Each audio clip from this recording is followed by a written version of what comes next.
Bonjour chère communauté des Immo Boosters.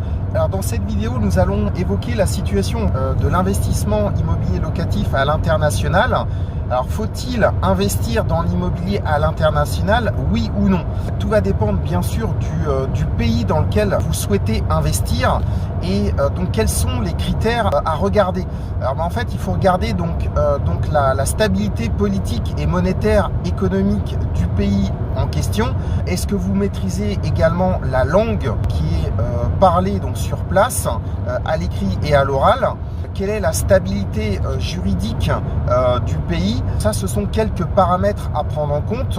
Imaginons par exemple que vous souhaitiez investir dans un pays dont vous maîtrisez absolument pas la langue. Ça veut dire que vous allez devoir faire une confiance aveugle en signant un contrat que vous ne comprenez pas forcément. Alors bien sûr, après vous pouvez vous faire aider si vous connaissez des gens donc qui maîtrisent la langue en question. Vous pouvez vous faire aider aussi d'un traducteur, etc.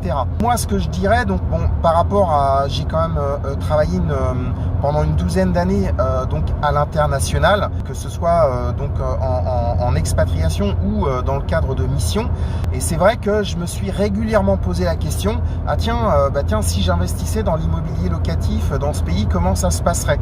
Pour des raisons personnelles, donc pour l'instant, donc j'ai pas encore fait le choix d'investir parce que j'estime qu'il est préférable d'avoir être en situation de contrôle sur ses investissements immobiliers, et à partir du moment où vous êtes obligé de prendre l'avion, que donc le bien immobilier se situe entre 5000 et 10 000 km de là où vous habitez, ça va compliquer les choses.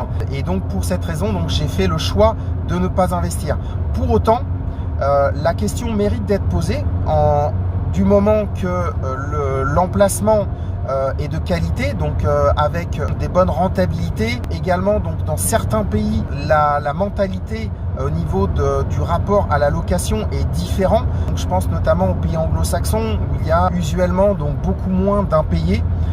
Donc les gens préfèrent lorsqu'ils sont en situation d'impayé tout simplement de partir. C'est vraiment une analyse au cas par cas pour chaque pays pour valider en fait un projet d'investissement à l'international. Voilà, donc en tout cas, si vous avez des idées pour investir à l'international, n'hésitez pas à partager et je vous dis à très bientôt.